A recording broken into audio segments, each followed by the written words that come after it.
नमस्कार, मी पंजाब डक हवामान अभ्यासक मुक्काम पोस्ट गुगळी धामणगाव तालुका सेलू जिल्हा परभणी। शेतकऱ्याला सांगू इच्छितो, शेतकऱ्यांना आणखी 2-3 दिवसांमध्ये शेतीचे कामे आटपून घ्या।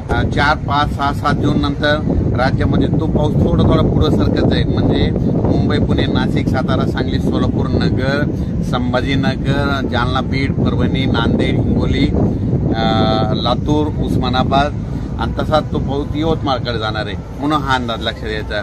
त्याच्यानंतर 5, 6, 7 जूनच्या दरम्यानमध्ये तो पाऊस परत आणखीन पुढं म्हणजे सातारा, सांगली, सोलापूर, पुणे, नाशिक, मुंबई, तसेच नगर, पुणे, औरंगाबाद, त्याच्यानंतर बीड, परभणी, लातूर, हिंगोली, वाशिम, नांदेड आणि त्याच्यानंतर बुलढाण्यापर्यंत 7 तारखेपर्यंत तो पाऊस सुरुवात होईल। त्याच्यानंतर तो पाऊस म्हणजे 7, 8, 9, 10, 11, 12च्या नंतर पूर्व विदर्भ आणि पश्चिम विदर्भाकडे म्हणतात मान्सून पावसाला मात्र थोडं उशिरा जाणार आहे, म्हणून हे अंदाज लक्षात द्यायचा। कारण की पूर्व विदर्भात 7 तारखेच्या नंतर थोडा पाऊस सुरू होणार आहे, म्हणून हे अंदाज लक्षात द्यायचा। राज्यात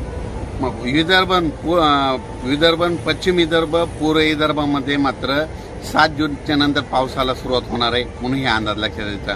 पण एकंदरीत राज्यात 1 तारखेला फक्त सातारा, सांगली आणि कोकणपट्टी भागामध्ये पाऊस पडणार आहे, म्हणून हा शेतकऱ्यांनी अंदाज लक्षात घ्यावा।